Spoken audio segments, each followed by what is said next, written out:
My name is Cliff. I'm in the U.S. Army. Served 25 years. I'm an OIF, Iraq veteran. The Army allowed me to find direction, gave me a little bit more discipline. I was in an aviation unit, aviation maintenance. I served there to 2000 when I left to go to work at the National Guard Bureau in D.C. And I was working there that day when the plane hit. We were in Crystal City, which is 4 blocks away. And we were walking in. We got into work and we were heading over to the Pentagon. That was our swing space because they were, renovating the Pentagon. And going over there is when the plane hit. I sent the E-7 that was with me back to the building, and then I went forward and then helped from there. I went home late on the 12th. It was early morning of the 13th, and took my uniform off, put it in the wash, took my boots, hat, and gloves off, put them in a box in the closet, and basically didn't talk about it. Washington Post ran a paper on a year of anniversary of 9/11, and they had families that were writing in, about their family member that had passed away, and I remember a boy was writing to his mother, and I had crawled over half her body in the Pentagon, and that really started my downward spiral from there. I wasn't sleeping at night. I'd have nightmares. I did not want to go to sleep. I started drinking more than I normally had, because sleep brought on dreams, and dreams brought on things that I saw, and I didn't want to see it. My attitude was changing. I wasn't the happy-go-lucky guy that I was. I was getting more withdrawn at work. People noticed a difference in me. A guy I worked with, he suggested that I go and get counseling. And for me, growing up, men never talked about their problems. You never showed emotion. You just did it because you were a man. And, that made it even harder for me when I started to have problems and going to counseling and not, counseling's only as good as you want it to make it be. I mean, you have to be honest with yourself and with the person you're going counseling with to get the most benefit out of that. I think when I first started to go to counseling, I wasn't to that point. I was home on leave for Christmas, and didn't want to live with the guilt of not finding anybody alive, and wrote a note and took 20 sleeping pills. My brother, who's a nurse, came home and found me unconscious on the couch. He rushed me to the hospital. After my attempt, and I was in a hospital, and then they moved me to a mental ward, then you realize, I need to change what I'm doing. And I went back into counseling and talked truthfully about what I did and how I felt and why I felt certain ways about things. It felt like a big weight being taken off my chest to sit and finally tell the whole story, which in turn I think enabled the psychologist now to better treat me. And I was diagnosed with PTSD. There's a lot of stigma out there that if you go get help or counseling, it'll ruin your career. I was a CW2 when this went on. I was lucky that I had, good leaders and people that supported me that went on. But then I was also honest to my leaders what went on. I feel it's important that soldiers do know that people go through dark places at any time in their life, and that's okay. It's okay, that's part of life. If something traumatic happens to you, whether you're on the battlefield or you're driving to work or something, that's part of life. But you need to realize that some things you can't handle by yourself. You can't. And you need to go to a trained professional to help you through those things and give you steps so you can deal with those issues and problems when they come up. Going to counseling and dealing with what I did doesn't make me less of a soldier, doesn't make me less of a man. If anything, it makes me a stronger soldier and a stronger man, because I can now deal with those issues and problems as they arise quicker and realize them, both in myself and then in my colleagues around them. Life's good. I enjoy life. It's great. My son's 8 years old. Wouldn't have him if my brother wouldn't have found him. So that gives me a reason to wake up every day. My wife is great. The Army's great. You know, it's just, I don't think it could get any better.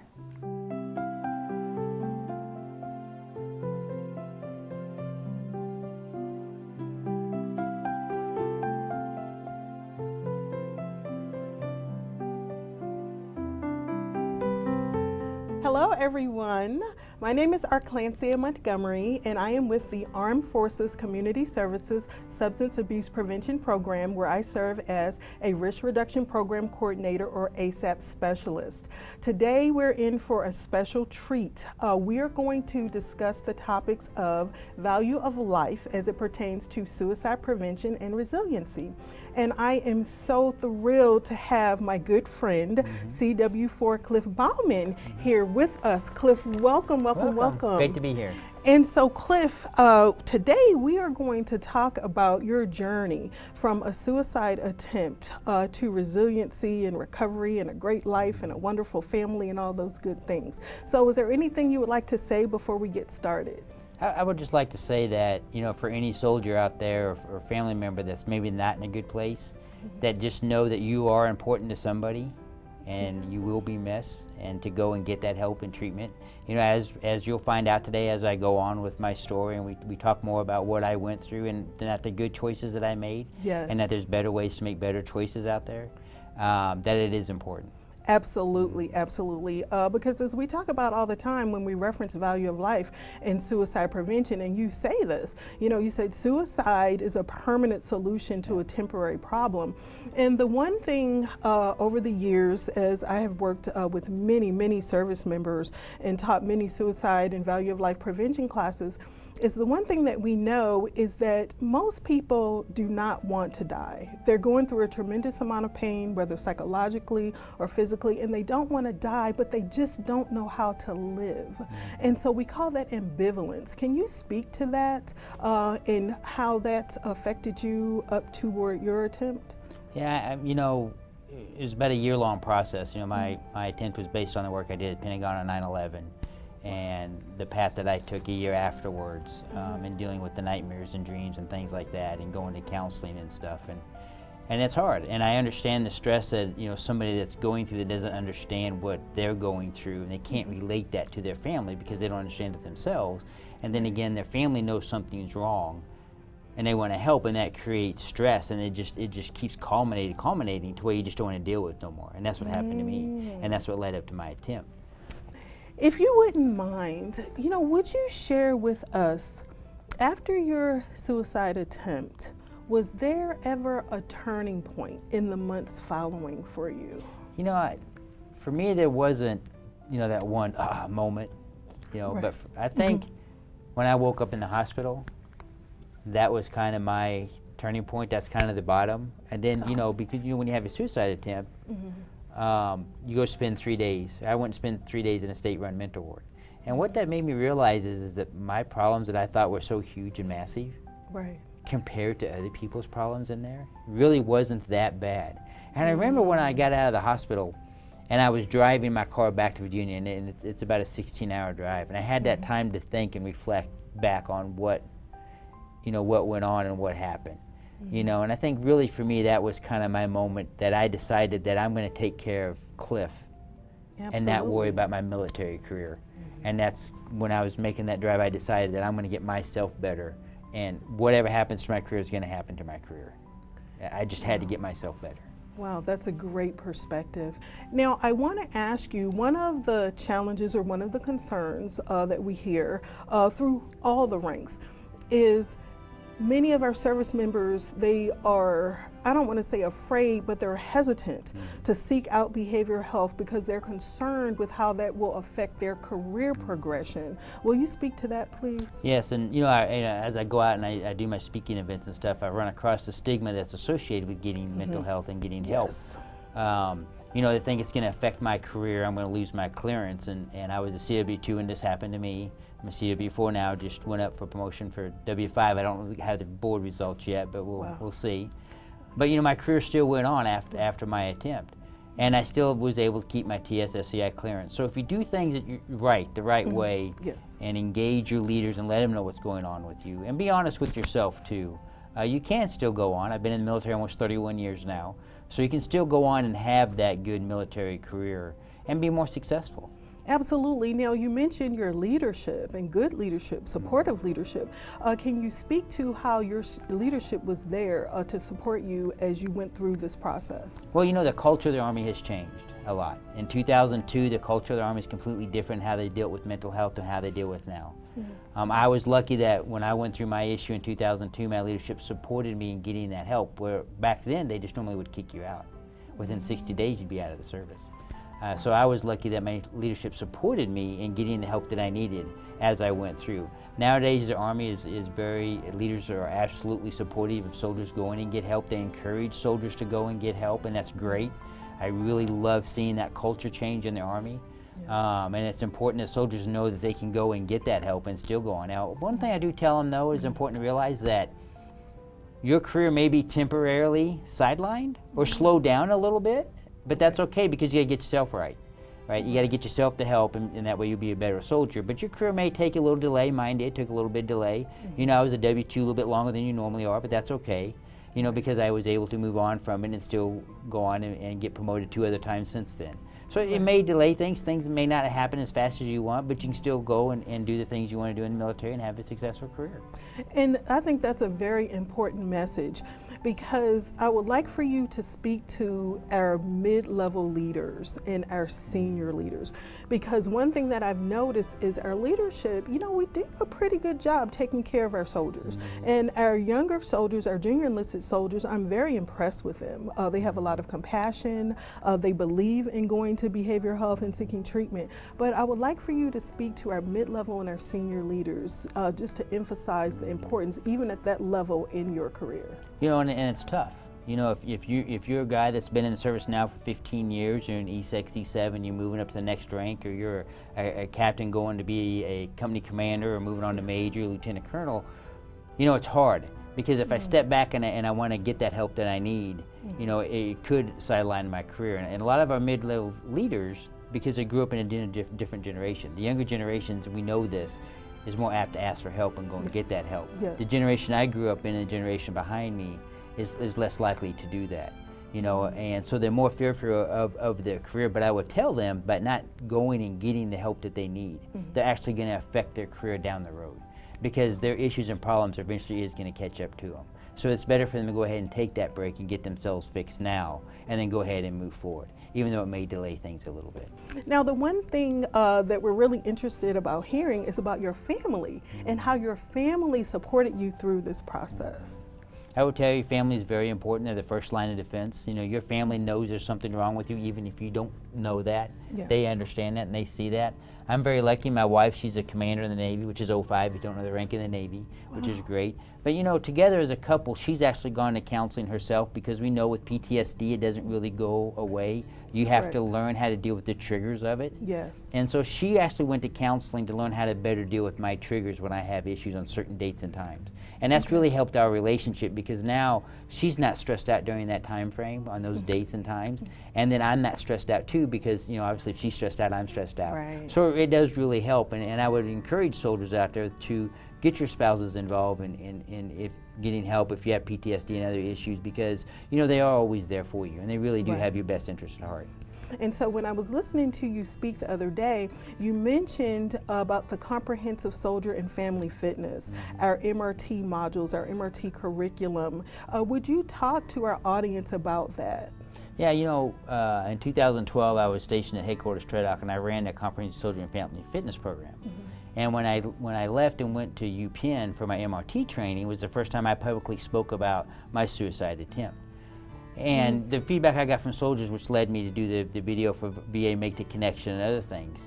But one thing I realized that is going through the resiliency training and everything is that had I been taught those skills when I was having my issues, I honestly believe that I would not have went down my path to suicide.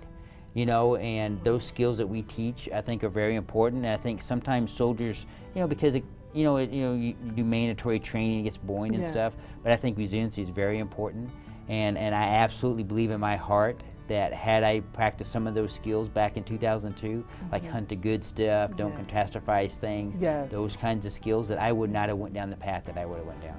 Yes, and I agree, because as a master resiliency trainer myself, some of the modules that I really like: real-time resiliency, effective praise, active constructive responding, dealing with our iceberg beliefs, energy management, you know, when to just kind of take some deep breaths and just take a moment for ourselves. So it was interesting. I'm glad that you add that to your presentation. That's very important. And so the resiliency training, it actually helps deal with relationships and how to communicate before it turns into an issue. And I will tell you that, you know, my wife, she's active duty Navy, so we're dual service, but we're dual opposite service, because I'm Army and she's Navy. Right. You know, we spent actually 4.5 years apart. You know, where we lived in different households. So when we moved back together, that was a very stressful time for us. And it's just the same as a soldier. If they're PTSD and they spend time away from their spouse and now they're back together, or they deploy and they're back together, that can be a very stressful time. And just the things that you just talked about, you know, asking her how her day went, did you have a good day? But sometimes she's just really stressed and she just wants me to listen and not say anything. That was hard for me, because I always want to fix the problem. Right? I want to fix it. I'm a fixer. I'm a fixer. But sometimes she doesn't want me to fix it. She wants me to shut up and listen to her. You know, it's also important to live within your means. You know, financial issues are huge within soldiers. You know, I went through a stage in my life where I didn't do things quite right with money, because money's very tough. And that also creates a lot of stress. You know, both me and my wife having separate households, and we had separate incomes and separate bills and separate things like that, and you merge that together, it becomes very stressful. But it's very important to talk with your spouse and to come up with a spending plan and really know where your money's going and keep track of it. And it's tough to do in the beginning, but once you do that and you learn it, it's kind of really easy to do. You know, for me, I have a spreadsheet. I built a spreadsheet. I track all of our bills. It was a pain in the butt to build it, but I did it years ago, so it's very easy and nice now. So I just plug everything in, and then that's how we keep track of our expenses. And we plan for things. It's very important to plan for things. I know in the National Guard, the U.S. Army Reserves, many of our MDay and TPU soldiers, their next of kin are their parents. So what message do you have for parents of some of our younger soldiers? You know, it's, you know, it's tough as a parent. I understand, you know, my parents, when I went through what I went through, and then I led it to my suicide attempt, it affected their life. It affected my whole family's life. You know, one thing about it in the video, I talk about how many sleeping pills I took. I never told my family that. They never knew the exact number of sleeping pills. And until I saw that video for the first time, I didn't realize I said that. I subconsciously said that. And so that was very hard for them, because I was kind of played off. I really didn't mean to kill my life, kill myself, but I absolutely did mean to kill myself by the number of pills I took. So that was very hard for them. But I think for parents, it's even harder, because now, you know, you raise that child and you hate to see him having issues. But also some parents, you know, because of the generation thing, may not want to go and seek counseling to try to get help, and may not be supported, and it becomes tough. But I would say that, you know, times have changed, and I think going and learning a new skill, no matter what age you are, is only going to help you as a person and better you later on in life. And so I would encourage parents to, if they are the only person in that soldier's life, is to be with them and go to counseling with them and seek and help. How do you take care of yourself currently? Because I know you have spoken all over the world, and I know sometimes, you know, there could be triggers. How do you take care of yourself throughout your speaking engagement? You know, and I talk about this when I speak, that, you know, going out and talking about something so deep and personal, it's hard. Suicide is tough because it's different for everybody. Whatever path that soldier took or that person took to get to that point is unique to everybody. And we have to understand that. Absolutely. But I know myself well enough. I've been in counseling, but going out and talking about this day after day after day sometimes is very taxing on me, and I do get very stressed about it at times. So I do things like, I enjoy to run. So usually at the end of the day, I will go and do a nice run and kind of clear my mind. But also when I get back home, if I'm really having some issues, I go and see a counselor. I see her. I have an open appointment with her, so I can call her anytime and go in, and I do go and see her and talk to her about things, because, you know, I love it when soldiers, when I come up after I'm done talking and they talk to me, and some of them have some very difficult challenges. You know, and that's very hard to take sometimes, you know, to hear that. But also it's encouraging, because sometimes they're reaching out, and then we're able to go and get them the help that they need. And you guys have been very supportive about that when I spoke here, and it's very nice to see. that here. That's good. Well, thank you. And I'm glad that you mentioned your running, because it makes me think about our Army performance triad: sleep, nutrition, activity. And nutrition is very important. Can you talk about that a little bit as far as proper nutrition, making sure that we're not abusing alcohol and other substances and things like that? Well, our bodies are a machine. And it's just like with your vehicle, you got to keep it in good running order. And we have to do the same thing with our bodies. I will tell you that when I was going through what I was going through, I wasn't eating well, and I wasn't sleeping well, which degraded my performance at work, right? Because just like an old car, if you don't take good care of it, things are going to start breaking, and things were breaking at work. And so, and people notice that. And so it's very important that not only that you keep your body in good shape, but you also keep your mind in good shape. Yes. One thing that we do at my house is very important is that we have a sit-down family dinner, and we always do that. And that we have no cell phones on, no TV, because that allows me time to know what's going on in my spouse's life. Yes. It allows me time to know what's going on in my 2 children's life, because even though Lloyd is 3 years old, he could still have a bad day at daycare. Kid could have pushed him, could have taken a toy, or he could have just not had a good day. Right. But I can still talk to him and understand that and see that. And for us, it gives us a way for us to communicate as a family. And I can really get engaged. And one thing I do at work, and I think it's important, is I always say good morning to everybody, or generally ask how everybody's doing, because you never know when somebody's just having a bad day. Right. And that small gesture may go a long ways. I believe in fitness. I'm an avid runner. I don't run fast, but I can run a long ways.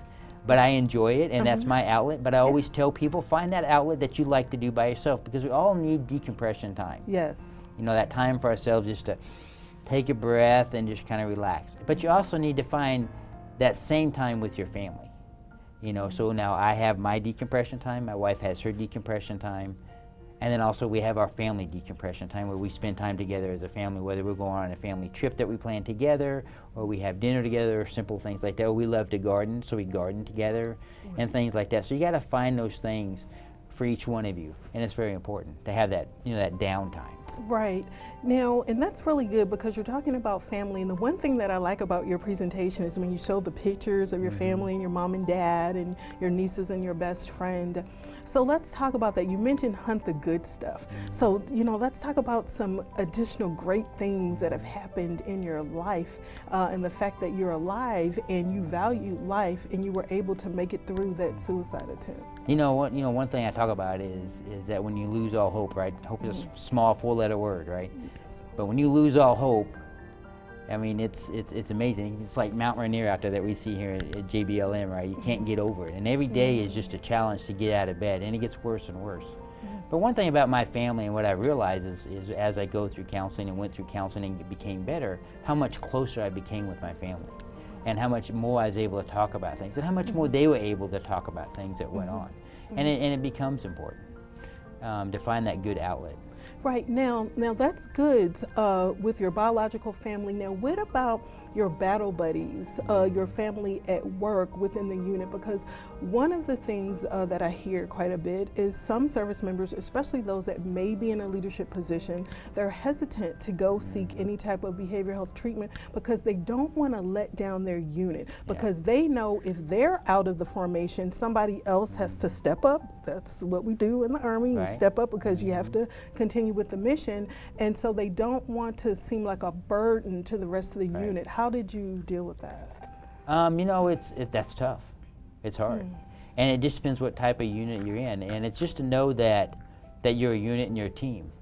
And when you're in a team sport, and if you played sports, you understand that if one person goes down, the other person has to step up. It may be difficult at the time till the other team member can come forward, but you have to continue to still work as a team and just understand that. You may not know what was going on with that person or why they're not at work, but just understand that we all have issues and problems, and they're dealing with something. And then when they come back, and it may make things a little bit stressful, and you may have to work a little bit more.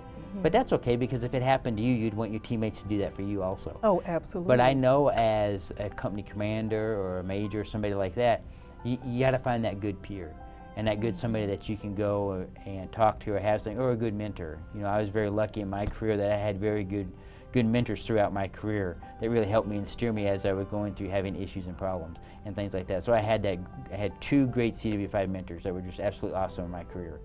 that helped me, even as young as a W-2. So it's really great. So if you find a really good mentor, we kind of got away with that in the Army a little bit. We don't mentor as well as we used to. We're getting better at it, but I think mentorship's very important to these younger soldiers, you know, to go and mentor them and let them know, you know, what's going on and what kind they expect, because they don't know. Right, absolutely. Mentoring, our sponsorship program. We have things in place. We just have to make sure that we implement them properly. Absolutely. So now, as you know, the Army standard for suicide prevention training is ACE. Ask, Care, Escort. Supposed to be 90 minutes for our service members, hour and 20 minutes for our Army civilians. But the one thing that I find is that sometimes some service members, as well as civilians or even family members, are afraid to ask because they are afraid that the answer is going to be yes. So when I say, are you having thoughts of suicide?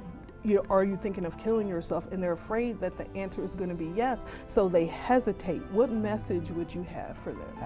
I would say that I understand that. I've been on both sides of the fence, obviously.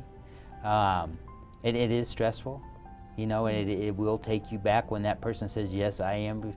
But just remember your training and just fall back on that. You know what to do. You may hesitate for a second, but you know what to do. Yes. You know, stay with that person, help that person, and get them the help that they need. And that's important. But it's okay to be a little afraid and be nervous about it. It's okay to feel that way. We all would feel that way. Right. I felt that way before. Really? Oh, sure, Wow. absolutely, yeah. And see, and I understand that because when I'm training ASSIST, our Applied Suicide Intervention Skills training, I always tell the participants, the only way you can mess up an intervention is by doing nothing. Right. Because if the person is still standing there in front of you and they're still alive, guess what?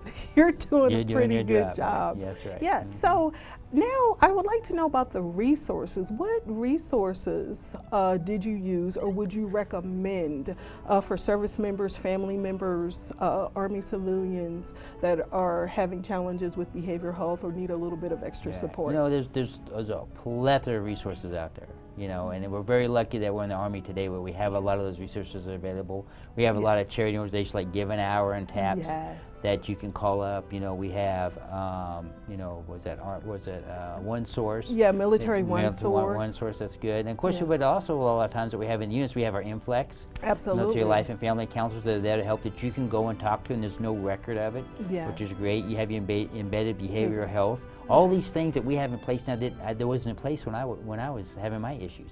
You know, for me it was going to the hospital and then seeing a psychologist, psychiatrist. Right. You know, it wasn't able to talk to somebody in the unit unless it was a chaplain. Wow. You know, but you know, in my unit, because I was in a guard unit, we didn't have a chaplain actually physically in our guard unit. We had to go 30 miles away to see the chaplain. You know, so then you didn't have that connection like you have. All right, so Chief Bauman, what advice do you have for new soldiers coming into the Army? You know, you know, of course, I've been in 30 years, so, you know, I don't remember what it's like to be that new soldier, but I kind of know what it's like because I talk to soldiers a lot. I know it's a stressful time. You're learning, you know, you're going from your home and now you're learning the Army life, and it's kind of stressful and things, but kind of look at and seek that good mentor. You know, you should have somebody there in that unit that'll be a good mentor to you and get to know them. But you know, one thing, you know, be open. Absolutely. You know, kind of break, if you kind of break out of your shell, you know, and kind of get to know your fellow soldiers, because they probably have some really great stories and probably want to listen to your great stories that you had too growing up as a child. You know, so really just try to get to know the soldiers around you, because they're going to become your support staff as you move throughout your military career. One thing you realize is as you go through your military career, you will run into people that you may not have seen for 20 years, and you'll be like, oh, don't I know you? And then you realize you served in the same unit when you first joined in. So you really do make lifetime friends in the Army, and that's really great. You know, they say the Army's a very small world, and it really is once you're in it for a while. You realize that. Wow, excellent. Thank you so much. So now, as a leader, what are some of the things that you do personally to support your soldiers? You know, when you're in a leadership position, it's a tough position to be in. You know, I love being a leader. You know, I love, you know, mentoring and shaping young soldiers and making better in your life. But it's also tough because there's a lot of challenges, you know, as leaders that we have. We have to make sure the mandatory training gets done. We got to make sure our readiness is up. We have to make sure all these things are good, even before you get down to the basic soldier. But you know, I take time to get to know my soldiers, and I have a genuine conversation with them to get to know them, because I think it's important. You know, I know most of my soldiers, I know their wives' names, I know their children, Wow. I know their birthdays. But Right. you know, I grew up in the Army where we did that. Absolutely. You know, I grew up in a garrison environment in the Army where we got to know our soldiers because I was Right. mentored to do that. So I do that. So it's very easy for me. But for a new commander who, let's say you're a commander and you've only know deployments, and now you're working in a garrison environment, it's become very stressful for you because you don't understand that environment. You know, so, but I would tell you, my advice to commanders, take that time to get to know your soldiers, and time is very precious. That's the Yes. only thing that's a commodity that we have, time. Yes. Take that time, because it may take away time now, but on down the road, you'll make it up. Absolutely. And you'll make your life as a commander a lot easier. Absolutely. Whether you're either just a squad leader, platoon sergeant, company commander, you know, battalion or brigade commander, it will make your life easier to get to know those soldiers, because then they will trust you, and then they will be able to come to you if they have issues or problems. Which, oh, by the way, if they're trusting in you and they have issues and problems, that correlates into things being done inside that unit to make that unit the way it's supposed to be.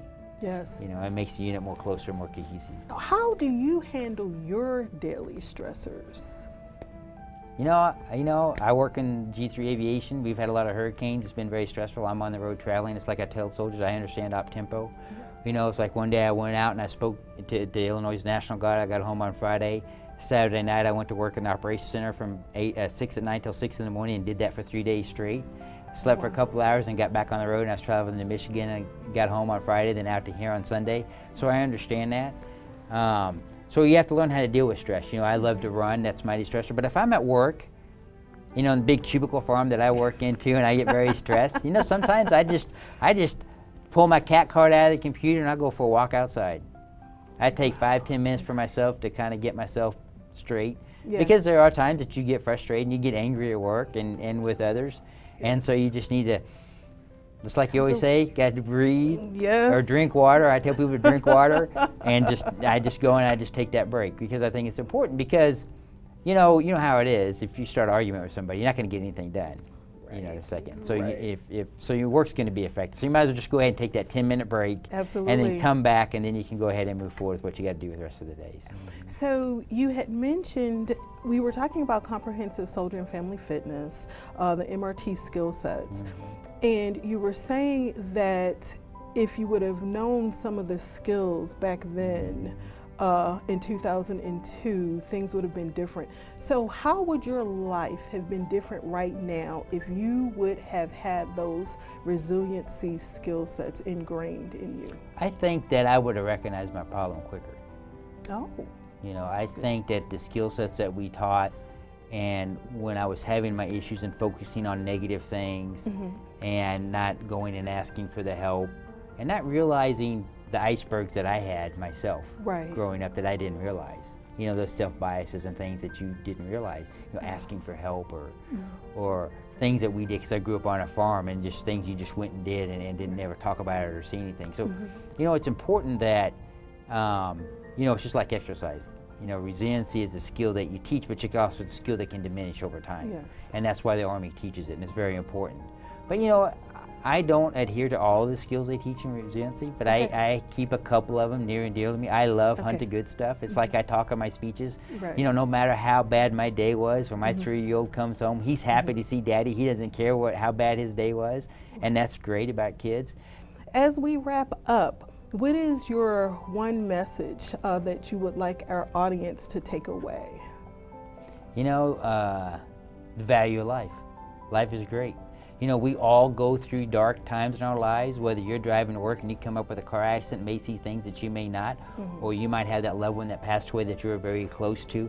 You know, we always have those issues that go on in our life. You know, and sometimes you may just come across something that you just can't handle yourself. And it's okay to go and ask for help, you know, because that's going to help you and everybody else around you in the long run. So if you need the help, go and ask for it.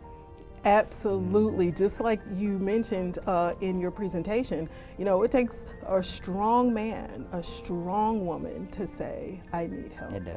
Absolutely. Well, Chief, thank you so much. This has Appreciate been awesome, and it's just so good to see you. And make sure you tell your beautiful wife, Crystal, that we said hello, and thank her for allowing you to come and spend time with us. Because you know, it's taxing on her when I'm traveling, so she's you know, single mom when I'm away. So tell her we said thank you. Yeah, All right.